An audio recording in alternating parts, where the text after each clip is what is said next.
Biblia en el capítulo 4 del Evangelio de Lucas y daremos lectura a los dos primeros versículos de ese capítulo. Lucas 4, 1 y 2. Y dice así la palabra del Señor. Jesús, lleno del Espíritu Santo, volvió del Jordán y fue llevado por el Espíritu al desierto. Allí estuvo 40 días y fue tentado por el diablo. No comió nada durante esos días, pasados los cuales tuvo hambre. Oremos al Señor. Señor, te damos infinitas gracias por la bendición que tú nos regalas hoy día de poder llegar hasta este lugar para escuchar tu palabra, para adorarte, Señor, y para también ver a nuestros hermanos, compartir con ellos, poder abrazarlos.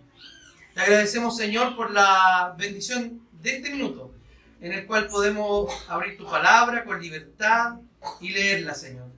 Te agradecemos, Señor, por ello, y rogamos la asistencia del Espíritu Santo en nuestra vida, en nuestro corazón, en nuestra mente, y actuando, Señor, también en nuestra voluntad para inclinarla cada día más a obedecer tu palabra.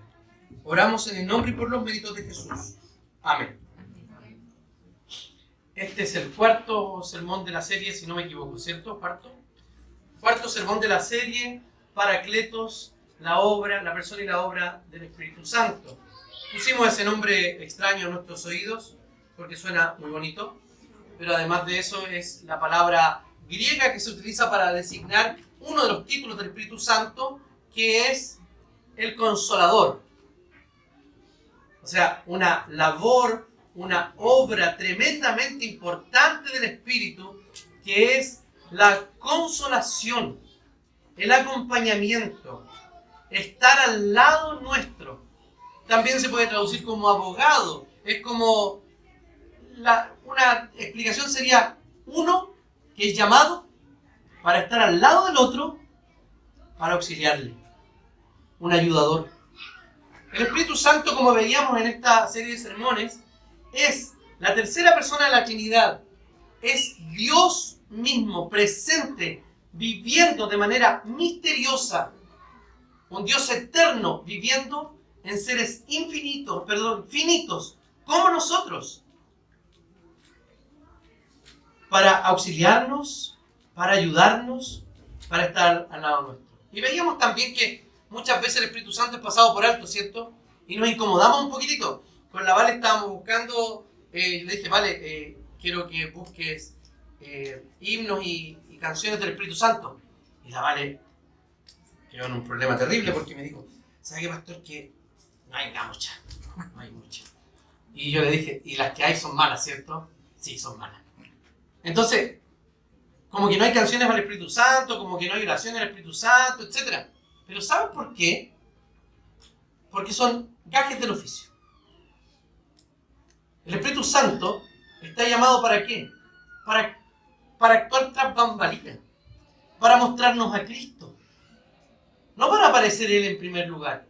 Y eso es maravilloso verlo en Dios, que la tercera persona de la Trinidad está disponible para nosotros, seres mortales, para ayudarnos, para acompañarnos, para consolarnos, para animarnos en la obediencia. Y eso es maravilloso.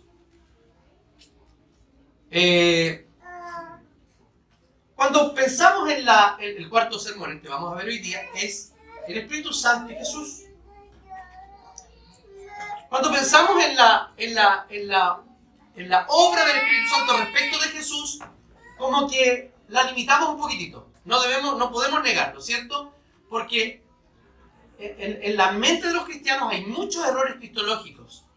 Y uno de ellos es pensar que Cristo, por el hecho de ser Dios, no tenía ciertas necesidades. Y cometemos muchos errores al respecto. Por ejemplo, uno piensa en Jesús guagua. Entonces, la pregunta es, ¿Jesús guagua sabía que era guagua? ¿O cuán guagua sabía que era? Jesús cuando... No es pregunta de abuelo putativo. Nada que ver. Es porque la Ignacia y todas las guaguas como la gatita que está ahí, se incomodan, ¿cierto? Probablemente las primeras veces que se incomodan con eso en el pañal, no saben lo que pasa. Imagínense, piensen en eso. Ya, listo, dejen de pensar en eso. Deben estar muy incómodas, ¿no? Pero piensen en Jesús. Jesús, entonces, uno tiende a pensar de que Jesús sabía lo que le estaba pasando perfectamente. Entonces, él podría hacer desaparecer aquello de su pañal. Pero como tiene que comportarse como ser humano, voy a esperar que mi mamá, María, o mi papá, José, se den cuenta de lo que me está pasando, pero yo sé que me voy a coser porque eso pasa. No, Jesús no pensaba esas cosas. Este ejemplo burdo que estoy poniendo es para explicarles que en la medida que Jesús fue creciendo, fue dándose cuenta de quién era. Así tal cual como nosotros nos damos cuenta de quiénes somos en la medida que vamos creciendo. Y por el hecho de ser verdadero hombre, tenía necesidades y tribulaciones, incluso tentaciones, que nosotros también tenemos. Con esto no quiero decir que Jesús podía pecar, ojo, bajo ningún punto Jesús podía pecar. ¿Saben? Por la sencilla razón de que no tenía de dónde sacar pecado. Imagínense lo siguiente, este ejemplo lo he dado millones de veces y lo voy a dar millones de veces más. 2 vasos de agua, uno con fondo de barro, otro sin fondo de barro. El agua de ambos vasos está cristalina hacia arriba. Nos movemos. ¿Qué pasó con el que tenía fondo de barro? Se ensució completa el agua, ¿no? El que recibió el mismo movimiento sin fondo de barro, ¿qué le pasó? ¿Se movió o no? ¿Se movió? ¿Pero qué pasó con el agua? Siguió blanca, siguió pura. Así pasa con Cristo. No tenía de dónde sacar pecado, pero sí fue tentado. Como dice Hebreos, fue tentado en todo, pero sin pecado. O sea, Cristo recibió todas las tentaciones, todas las debilidades. Podemos ver a Cristo Jesús durmiendo, cansado, y en ese mismo acto parándose, yendo fuera del barco y haciendo callar la tormenta. No es que actuó primero la naturaleza la naturaleza divina, luego la humana, y así se va cambiando. No. Lo que pasó es que Cristo, siendo Dios y hombre, se cansaba como un hombre y también la naturaleza le hacía caso como Dios. Así de sencillo. No es tan sencillo, la verdad. Entonces, cuando pensamos en esta obra, pensamos cómo actúa el Espíritu Santo. ¿Sobrenaturalmente o antinaturalmente? Vamos a ver algunas cosas que nos van a servir mucho para entender la obra del Espíritu Santo y también en conexión con la obra de Jesús y con la vida y la persona de Cristo. Vamos a ver, en primer lugar, el Espíritu Santo en la encarnación y el crecimiento de Jesús. Primero, hay una obra milagrosa en la encarnación. ¿Respecto de qué? Respecto de la naturaleza y de la genética. No debemos poner al Espíritu Santo en contraposición con la naturaleza. Incluso cuando las operaciones trascienden a las posibilidades naturales. ¿Cierto? Veamos ejemplos de concepción de personas en el pasado que no podían concebir. Por ejemplo, Sara, ¿cierto? Con Abraham, claramente. Ana, también, pasa exactamente lo mismo. Y hay un milagro, ¿no es así? Cuando el Señor abre el mar rojo, ¿qué abre? Un mar, que es natural. Y hay cosas sobrenaturales que pasan en esa cosa natural. Por ejemplo, dice la Biblia que pasan en seco. Que el mar se mantiene abierto, eso es muy sobrenatural. Y que se cierra exactamente justo cuando pasan los egipcios. Está en contra de las posibilidades naturales, pero actúa en y por la naturaleza. Siguen siendo actos extraordinarios, como dije, pero dentro de la naturaleza y por medio de ella. Así, ya en la encarnación, Jesús comienza a ganar la redención. ¿Por qué razón? Porque es concebido como ser humano, sin participación de hombre, pero no nace en un repollo. ¿Me explico? Eso sería antinatural. Lo sobrenatural, ¿qué es? Que una niña, sin tener una relación sexual, quede embarazada. Porque María sabía. Yo prediqué un sermón sobre esto. María sabía cómo se hacían las guaguas. Entonces la pregunta que le hace María, cuando le dice, que no proviene de la incredulidad, proviene de que las cosas son como son. Le dice, bueno, ¿cómo es posible que yo vaya a tener un hijo si no conozco varón? Es un eufemismo, ¿cierto? Conocer varón. Y ahí le explica la forma en que será concebido el Hijo de Dios.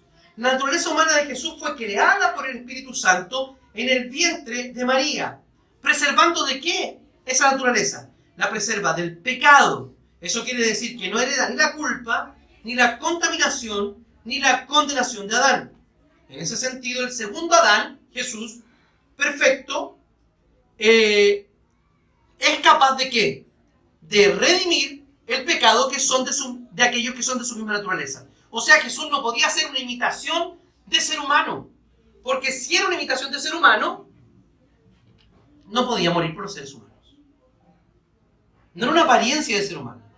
Entonces allí, en términos genéticos, tiene toda la información necesaria que tiene un varón de manera sobrenatural y por el Espíritu Santo. O sea, vemos en la primera parte de la vida de Jesús, en la encarnación, la participación del Espíritu Santo de Dios actuando de manera sobrenatural. Y en la anunciación, cuando viene el ángel y le anuncia a Jesús y cómo va a pasar lo que ella le pregunta, dice así, María le hace esta pregunta, ¿cómo va a pasar? Y el ángel anima su fe contándole el milagro de su prima era adulta. Y María responde en fe. Y María tenía por lo menos tenía unos 15 o 16 años. ¿Ya? Esa era más o menos la edad que tenía María. Respondiendo el ángel, dice Lucas, ahí está, sí. Respondiendo el ángel, le dijo, el Espíritu Santo vendrá sobre ti y el poder del Altísimo te cubrirá con su sombra. Por lo cual también el santo ser que nacerá será llamado Hijo de Dios. Y aquí tu pariente Elizabeth, ella también ha concebido hijo en su vejez. Y este es el 6º mes para ella, la que llamaban estéril, porque nada hay imposible para Dios. Entonces María dijo, he aquí la sierva del Señor, hágase conmigo conforme a tu palabra. Y el ángel se fue de su presencia. Fíjense que no solo el Espíritu Santo obra creando el santo ser en el vientre de María, sino que lo que hace también el Espíritu Santo es obrar en el corazón de María para creer esto que es naturalmente imposible.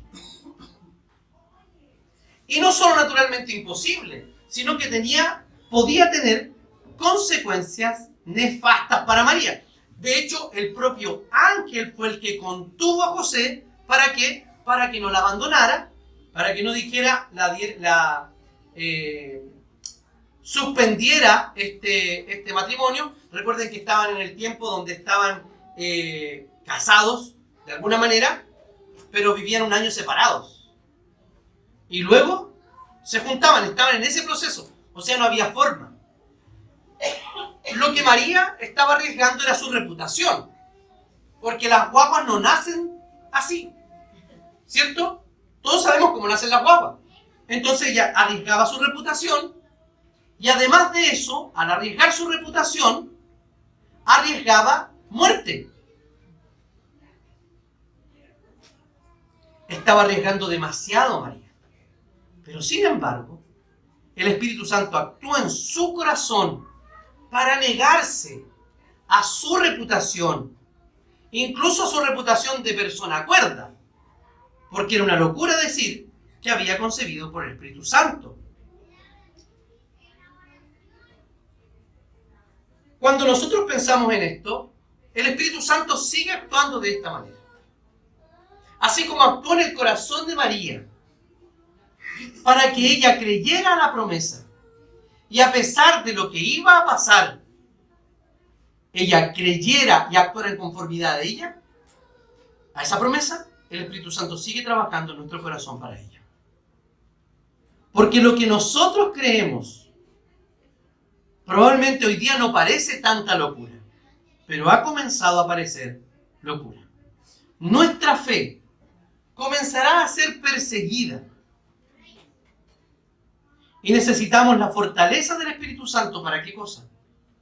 Para seguir firmes en la convicción que tenemos.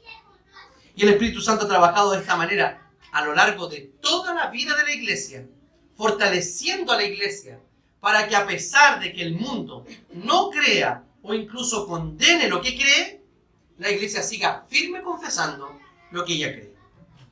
Pasemos al crecimiento de Jesús. Como dije antes, Jesús no fue un niño prodigio. No es que él sabía, no sé, física cuántica. No. Jesús fue creciendo en la medida en que todos los seres humanos vamos creciendo. De hecho, nosotros podemos ver en la Escritura que en la encarnación, en el estado de humillación, Jesús suspende, de manera voluntaria, algunos conocimientos. Por ejemplo, el conocimiento que suspendió Jesús, ¿cuál fue? Solo uno. ¿El día? El día de su segunda venida. El día de su segunda venida. Dice, ni los ángeles lo saben, ni el Hijo lo sabe. Tenemos dos opciones. O no sabía, que a algunos les trae un problema, pero si sabía y dijo que no sabía, el problema es mayor. ¿Cuál es? Estaba mintiendo. Que estaba mintiendo. ¿Y mentir qué es? ¿Y si Jesús pecó? Entonces violó toda la ley. ¿Y si violó toda la ley? ¿Qué pasó? Ya no es perfecto. ¿Y si no es perfecto? Ya no murió igual. Pero ¿qué pasó con eso? No pasó nada con su muerte. ¿Estaríamos entonces nosotros totalmente condenados por una sola mentira? Eso no pasó. Eso no pasó. Lo que pasó es que Jesús suspende en su estado de humillación algunas cosas, algunos atributos, claramente. De hecho, Jesús hoy día conserva una reliquia de su encarnación, su cuerpo. Lo que no pasó en la eternidad pasada. O sea, lo hizo por nosotros. Y todavía tiene su cuerpo. Y sabemos que lo va a mantener porque el Apocalipsis dice que veremos al Cordero. Y que es la lumbrera del Padre. O sea, nunca se va a desprender del cuerpo que adoptó por nosotros. Eso era demasiada negación. Entonces dije que no es un niño prodigio. Dice la palabra del Señor. El niño crecía y se fortalecía y se llenaba de sabiduría y la gracia de Dios reposaba sobre él. Estas son típicas asociaciones que se hacen de la obra del Espíritu Santo en los profetas del Antiguo Testamento, que iban creciendo en sabiduría. Y sigue Lucas diciendo, y Jesús siguió creciendo en sabiduría y estatura y en gracia para con Dios y con los hombres. ¿Se fijan que no era un niño prodigio? Iba creciendo. Jesús sin cometer un pecado, sí comete una imprudencia, podríamos decir. No tengo que cuidar mucho las palabras en toda esta parte para no decir alguna herejía. Porque sus padres se preocuparon por él. Él se quedó, no fue con la caravana. Y los papás 3 días después se dan cuenta que no iba con ellos. Pero no era una desobediencia, pero era propio de un niño que quería cumplir la voluntad de su padre. Ella tenía claridad de que él era a los 12 años. Y estaba con los maestros de la ley explicándole la ley. Y todos se maravillaban de su sabiduría. Pero fíjense que en esa medida, sin nunca ser desobediente, la Escritura dice, aunque era hijo, con mayúscula, ¿cierto? Ahí está, en Hebreos, mediante el sufrimiento aprendió a obedecer. Necesitaba la asistencia del Espíritu Santo, capacitándolo para ir creciendo en todo cuanto tenía que crecer y llegar a ser quien debía ser en cuanto a su humanidad, porque esa fue la naturaleza que se desarrolló, no la naturaleza divina.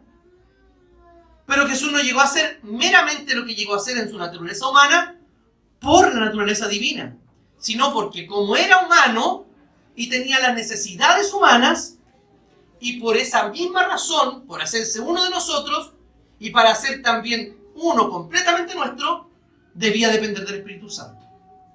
Porque si no, no, pues, si no es trampa. Jesús seguía dependiendo del Espíritu.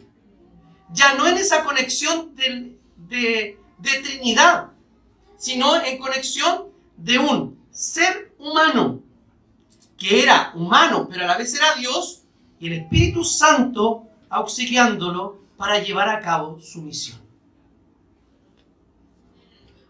Entonces, ¿qué podemos aprender de esta primera parte?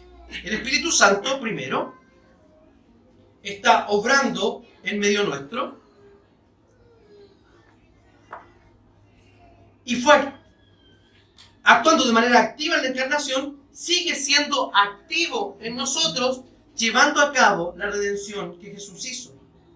El Espíritu Santo actúa sobrenaturalmente, pero nunca actúa antinaturalmente, o sea, actúa en y por medio de la naturaleza. Y repito, Jesús nació de una virgen. Y nacer de una mujer es natural, ¿o no? Lo que hubiese sido antinatural era que naciera en un repollo. Nació exactamente igual como todos nosotros. Jesús dependió espiritualmente del Espíritu Santo en su crecimiento en sabiduría.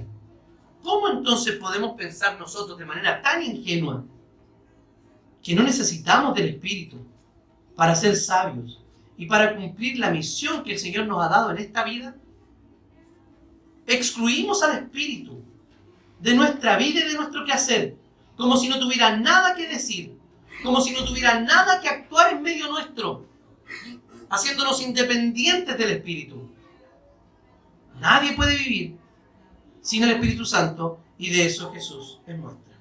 En segundo lugar, el Espíritu Santo en el ministerio de Jesús.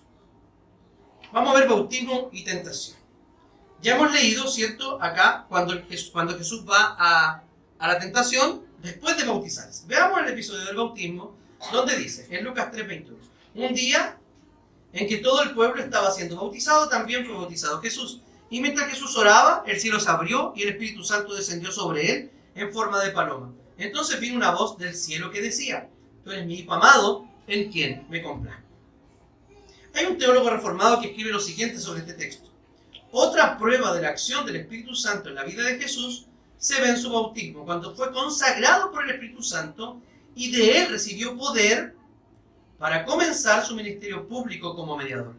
Entonces la recepción del Espíritu en el bautismo fue lo que hizo fue básicamente prepararlo de manera oficial para el ministerio. Le comunica los dones necesarios a Jesús para actuar en su ministerio público. Entonces Jesús estuvo consciente siempre de la acción del Espíritu Santo en su vida. Vemos el capítulo 4, cuando Jesús fue llevado al desierto y fue tentado, ¿cierto? Después de eso, podemos ver que Jesús da un sermón en Nazaret y cita Isaías 61:1. Yo no sé cómo lo encontró. Yo creo que el Espíritu Santo lo guió, definitivamente. Uno dice, pero ¿cómo encontrarlo? Porque no existía esto. Imagínense, usted no necesita el Espíritu Santo para encontrar un libro en la Biblia, ojo. Usted tiene que aprenderse el orden y usar una Biblia de papel. No, los creyentes no usamos celulares para la Biblia. ¿Ya? Entonces, es broma. Hay personas nuevas que no me conocen. Aunque tiene que usar Biblia de papel. Era un rollo gigante que mide como no sé cuántos metros. Y Jesús pasa adelante como cualquier hombre que vivía en Israel y estaba en la sinagoga. Pasa adelante, le tocaba predicar nomás. Y toma el rollo de Isaías y lo abre ahí en 61. ¿Y qué hace Jesús? Lo lee y le dice, el Espíritu del Señor está sobre mí, por cuanto me ha ungido para dar nuevas a los pobres, a predicar el año agradable del Señor. Y les dice, y esta profecía se cumple hoy, en medio nuestro, aquí. Y todos empezaron a decir, pero no es el cabro chico de ahí de la vuelta, ese que andaba con los mocos colgando. Algo así. En Chile no hubiese dicho eso, ¿cierto? El hijo del carpintero y su mamá y su papá, si yo los conozco, yo sé quiénes son. Bueno, Jesús estaba consciente de la unción del Espíritu Santo sobre él. ¿Y qué significa la unción? Significa lo siguiente: el que él sea el ungido de Dios significa que estaba capacitado para los 3 oficios que se ungían en el Antiguo Testamento. El ungido es el Cristo. De hecho, eso significa ungido. Y en hebreo significa Mesías. ¿Y quién era este? ¿O cuáles eran los que eran ungidos? El rey, el sacerdote y el profeta. Y Jesús era rey, por cuanto es rey del universo y el Señor le ha entregado ese gobierno. Sacerdote, ¿por qué razón? Porque es el único que puede interceder delante de Dios por su pueblo. Y es profeta, porque él vino como la palabra de Dios para anunciar la voluntad de Dios a su pueblo. Y por eso que es el ungido. Y en eso lo capacitó el Espíritu Santo para ser rey, sacerdote y profeta. Entonces Jesús no necesariamente hizo todo lo que hizo en conexión o por causa de su naturaleza divina.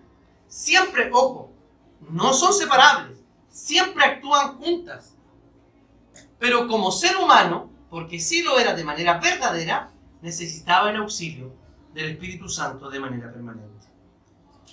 En su predicación y milagros, dice otro teólogo reformado llamado Michael Horton, dice: es importante que veamos que incluso desde su concepción, Jesús fue dotado con unos dones extraordinarios que no se debían de forma específica a su divinidad, la gloria de la cual él se había apartado, sino a la rica dotación que le dio el Espíritu Santo. O sea, el Espíritu Santo lo dotó con todo lo necesario para cumplir su ministerio. Entonces, no por el hecho de ser Dios, Espíritu Santo, yo necesito de ti, no, era Dios, hombre, juntos. Y el Espíritu Santo actuó desde la concepción y hasta la resurrección, como lo vamos a ver, en la vida de Cristo Jesús. Algunas aplicaciones de esta sección. Podemos ver que Jesús llevó a cabo su ministerio en el poder del Espíritu Santo. Es el mismo poder que necesita la iglesia hoy. Un poder sobrenatural. ¿Para qué? No para hacer milagros, sino para llevar el Evangelio y cumplir la misión que Dios nos ha dado, que es hacer discípulos. La iglesia, sin el poder del Espíritu Santo, ¿saben lo que pasa? Se acomoda. Empieza a vivir para ella. Empieza a girar en torno a sí misma. Una iglesia en el poder del Espíritu Santo es una iglesia en misión permanente. Y no me refiero exclusivamente a actividades evangelísticas determinadas, porque pueden haber, sí, pero cuando hablamos de una iglesia en misión permanente, hablamos en una iglesia, usted, predicando el Evangelio, ¿a quiénes? A las personas que tiene cerca, a sus familiares, a sus amigos, a sus vecinos. Pregúntese, ¿cuán desobediente ha sido esta semana a participar en la misión de Dios? No es que haya dejado pasar una oportunidad, no, es que simplemente no habló con nadie y no provocó ninguna oportunidad, no buscó a nadie para predicar el Evangelio, con nadie leyó la Biblia, a nadie aconsejó. Eso es desobediencia, hermanos. Una iglesia puede llevar su misión solamente en el poder del Espíritu Santo. Jesús necesitó el poder del Espíritu Santo para resistir la tentación.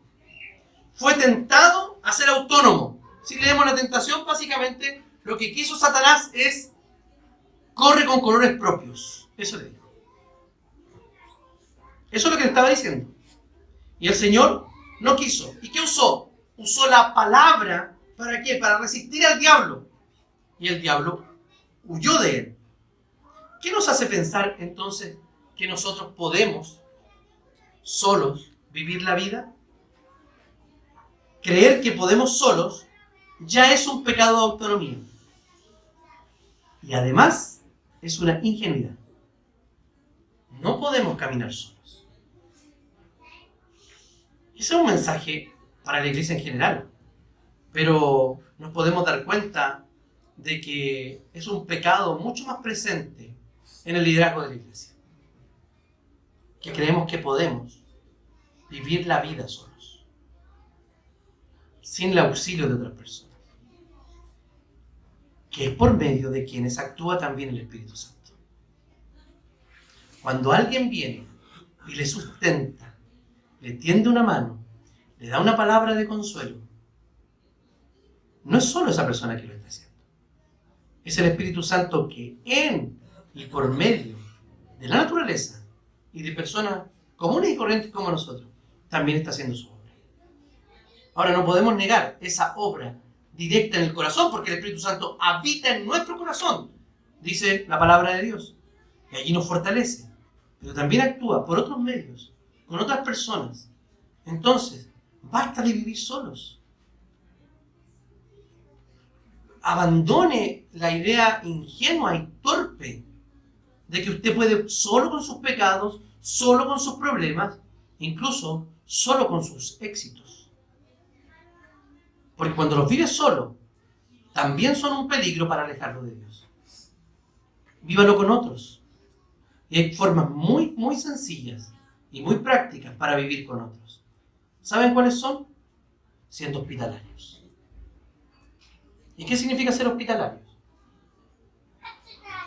No solamente abrir la casa. El ser hospitalario parte por abrir los brazos. Acérquese a las personas. Converse con ellas. Coman juntos. Usen el domingo para la comunidad. Invítense. Oren los unos por los otros. Recuerde a aquellos que hoy día faltaron y llámelo, pero de verdad, llámelo. Escríbale.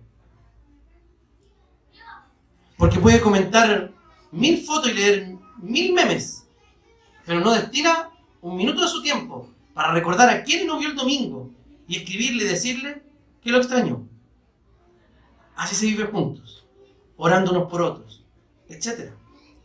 Dejemos de pecar de esta autonomía que nos aparta de la bendición de vivir con otras personas. Y en tercer y último lugar, el Espíritu Santo es la muerte y la resurrección de Jesús. Jesús se entrega a la muerte por el Espíritu Santo. Fíjense lo que dice Hebreos. Si la sangre de los toros y de los machos cabríos y la ceniza de la becerra rociadas son sobre los impuros santifican para la purificación de la carne, cuanto más la sangre de Cristo, que por medio del Espíritu eterno se ofreció a sí mismo, sin mancha a Dios, limpiará las obras muertas de nuestra conciencia para que sirvamos al Dios vivo. Los hebreos entendían muy bien, los cristianos hebreos entendían muy bien todo este simbolismo. ¿Qué está diciendo? Fíjense, que en los rituales que teníamos antes, con sangre que en realidad manchaba, era capaz de limpiar el cuerpo.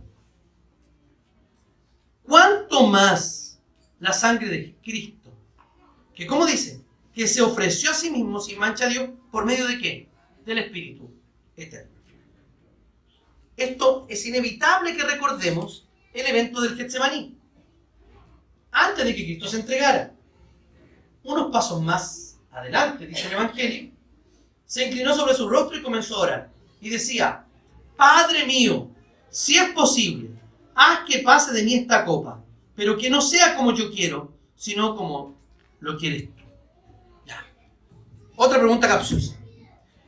¿Qué naturaleza de Cristo estaba hablando allí? ¿A qué tendemos a pensar? La humana. ¿Eso es correcto? Porque dicen, no, pues si lo humano es lo que está tirando para la cola. No. ¿Saben quién estaba con miedo? O más bien sabiendo lo que iba a sufrir. ¿Quién? Jesús. ¿Y quién es Jesús? humano y divino. No se separa ni comienza a usar máscaras de repente. Humano, divino. No, para nada. Voy a volver al ejemplo que siempre pongo. Durmiendo Jesús. Cansado. Y los van a despertar. Nos vamos a morir. Déjenme dormir. Seguramente les tiene que haber dicho. Hombres de poca fe. Salió. Hizo callar la tormenta. ¿Y quién es este que le hace caso los elementos? La tormenta. Entonces uno tiende a pensar y dice, la humana estaba cansada y estaba durmiendo. Entonces como estaba cansado, dijo, ya déjenme, espérenme un ratito. Se saca la humana, se pone la divina y sale a callar la tormenta. No, es Cristo Jesús, el Verbo encarnado de Dios, que siempre actúa. O sea, actúan siempre las dos naturalezas. Aquí estaba pasando algo muy misterioso. ¿Por qué? Precisamente porque era humano. Y estaba diciéndole, Señor, yo sé lo terrible que voy a vivir. Es morir por crucifixión. ¿Nos da miedo a nosotros morirnos hasta de un ataque cardíaco durmiendo? Sabiendo que nos vamos a ir en el sueño. Igual no queremos morirnos. ¿Cierto? Una vez un hermano pasó adelante y dijo, bueno, yo estoy enfermo, hermano, quiero que oren por mí, tengo cáncer, bla, bla, bla. Y estábamos precisamente, no pasó adelante, estoy mezclando historias. Estábamos en el servicio fúnebre del pastor Carlos Pavés, que murió de cáncer. Y él también tenía cáncer, este hermano. Y él me había contado en una clase en Curicó que tenía cáncer. Digo, bueno, hermano, ¿cómo está? Dijo, mira, estoy muy bien, pero no importa, porque yo sé que si me muero me voy a ir con el Señor. Y súper impactado me dice, sí, porque todos quieren irse al cielo, pero nadie se quiere morir. Y es verdad, pues todos los creyentes, yo pregunto, ¿quién se quiere ir al cielo? Todos nos queremos ir al cielo con el Señor, ¿cierto? Y si me pregunto, ¿quién me quiere morir? La mitad de las manos abajo, porque nadie quiere pasar por esa muerte. Bueno, Jesús sabía que iba a morir. Pase de mí esta copa, este trago amargo.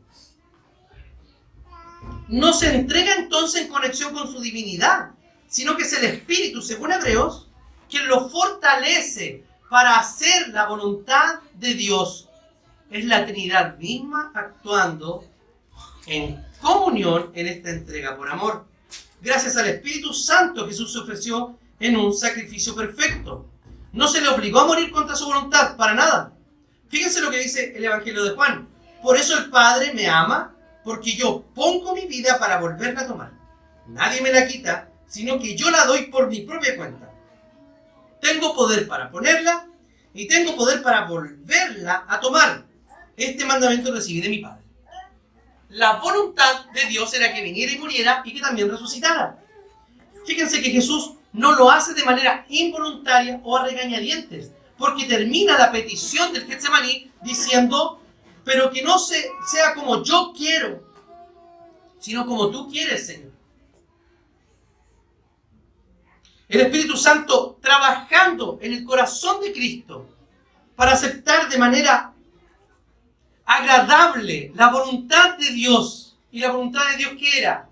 Morir por una muerte dolorosa. Cargar el pecado nuestro. Ahora, ponga allí sus propios dolores. Ponga allí sus propias frustraciones. Como Jesús en el Getsemaní. Y dígale al Señor, yo no quiero esto, Señor. No le venda la pomada. No dore la píldora, diciendo, si estoy feliz con esto. No. Si no está feliz, dígale al Señor. Ponga su frustración delante del Señor. Y reconozca la voluntad del Señor allí y que se haga la voluntad de Dios y no la suya. Que su corazón está dispuesto para eso. Haga eso. Y el Señor ciertamente lo va a bendecir, ciertamente lo va a fortalecer. El Espíritu Santo, así como fortaleció a Jesús para enfrentar la cruz, nos fortalece a nosotros para enfrentar nuestra propia cruz. El Espíritu Santo también resucitó a Jesús. Ya hemos leído que Jesús pone la vida y la vuelve a tomar, ¿cierto? Como un acto voluntario. Pero fíjense lo que dice Hechos 2. Pero Dios lo levantó liberándolo de los lazos de la muerte, porque era imposible que la muerte lo venciera. O sea, tenemos al Padre resucitando a Jesús. Pero Pedro declara otra cosa, hablando del Espíritu. Porque Cristo murió por los pecados, una vez por todas, el justo por los injustos, a fin de llevarlos a ustedes a Dios. Él sufrió la muerte en su cuerpo, pero el Espíritu lo hizo que volviera a la vida. Entonces, ¿qué tenemos acá? Tenemos al Espíritu Santo también resucitando a Cristo, pero también Cristo volviendo a tomar su vida, y al Padre levantándolo entre los muertos.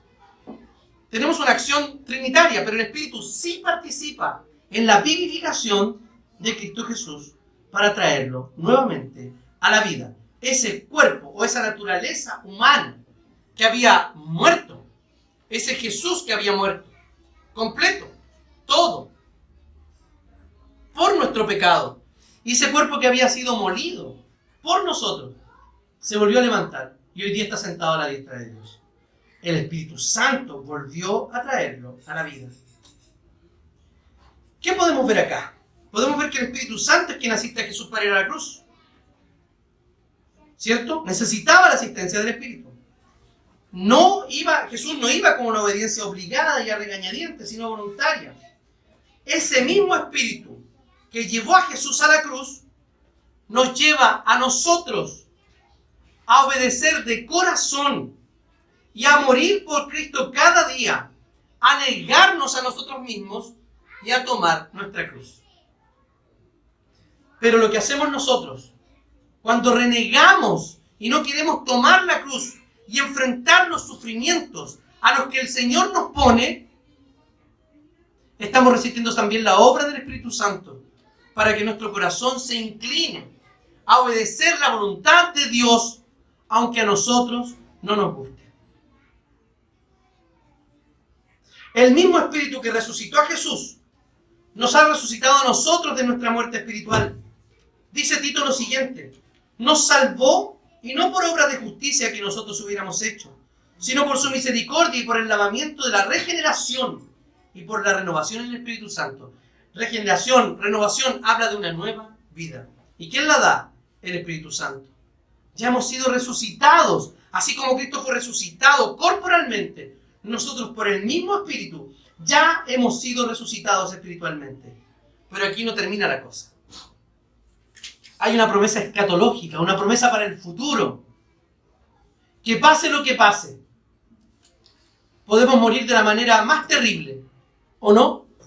¿O los creyentes morimos sonriendo? No. ¿Los creyentes nos morimos de cáncer? ¿Los creyentes nos morimos atropellados? ¿Los creyentes nos morimos de una infección intrahospitalaria? Los creyentes nos morimos de todas las cosas. ¿Quién puede creer que un hombre como David Wilkerson, que el Señor lo usó para convertir pandillas en Nueva York, fundó una iglesia gigante? ¿Le suena a Nicky Cruz? La cruz y el puñal, él le predicó. Venía del aeropuerto, en un auto gringo seguro, grande. No como el mío. Y chocó con un camión de frente. Y se murió. Así es, se murió nomás. Y si recorremos la historia, Pedro crucificado, algunos quemados, otros hervidos, otros tirados por caballos, y suma y sigue. Échese una miradita a los mártires de la historia de la iglesia. Nuestro sufrimiento debe estar puesto delante del Señor, porque todo sufrimiento se acabará cuando el Señor venga. Y dice así la Escritura: y el Espíritu de aquel que levantó de los muertos a Jesús vive en ustedes. El que levantó de los muertos a Cristo Jesús también les dará a sus cuerpos mortales por medio de su Espíritu que vive en ustedes. Nos dará vida a nuestros cuerpos mortales. Y no está hablando de que nos va a poner más jóvenes, no. Siga usando cremas nomás. No nos va a poner más jóvenes. El hombre exterior se deteriora. El interior es el que se renueva, ¿cierto? Lo malo es que no se ve. Pero es el interior el que se renueva. Aquí está hablando de la resurrección futura, queridos. Tengo por cierto, dice Pablo, que las aflicciones del tiempo presente no son comparables con la gloria venidera que en nosotros ha de manifestarse. Y cuando venga la nueva Jerusalén, la iglesia descendiendo al cielo nuevo y tierra nueva, ¿qué va a pasar allí? No habrá ni más llanto ni dolor. Porque el Señor mismo dice, enjugará toda lágrima de nuestros ojos. ¿Y por qué va a pasar eso? Porque todo lo viejo va a pasar y todo va a ser hecho nuevo. Todos nuestros dolores, todas nuestras frustraciones de hoy, el Señor con toda certeza las va a enjugar, las va a sanar y de allí para adelante, ojo, esta vida es cortita. La promesa que el Señor nos da es eterna. Y por el resto de los tiempos, que no podemos imaginar, la eternidad viviremos de manera perfecta. El dolor que hoy día tenemos ya no estará más. La enfermedad que hoy día tenemos nunca más va a aparecer. La pena que hoy día tenemos nunca más nos va a invadir. La depresión, cualquier cosa, nada. Será un tiempo perfecto de vida en la presencia del Señor. Y para terminar, Jesús siendo Dios, el Verbo encarnado, necesitó en su estado de humillación la asistencia, la compañía, el consuelo, el poder del Espíritu Santo. ¿Eso es una evidencia de qué? De que, como Cristo era Dios, nosotros, y hombre, nosotros siendo hombres, siendo seres humanos, necesitamos esa misma asistencia. No la rechace, no la resista. El Señor, el Espíritu Santo, está disponible para ayudarnos y para consolarnos. No lo necesitamos de una manera distinta. ¿Saben por qué? Porque en cuanto a humanidad, la compartimos perfectamente con Cristo Jesús. Ojo, Cristo no podía solo. No podemos solos. Si hoy día se va solamente con ese pensamiento en la mente, que no puede solo, solamente con la asistencia del Espíritu Santo, ese pensamiento de la Escritura es profundamente transformador. No puede solo. Abra su corazón a la acción plena del Espíritu Santo de Dios, porque ciertamente el Señor va a actuar en medio de nosotros. Que el Señor nos bendiga. Oremos.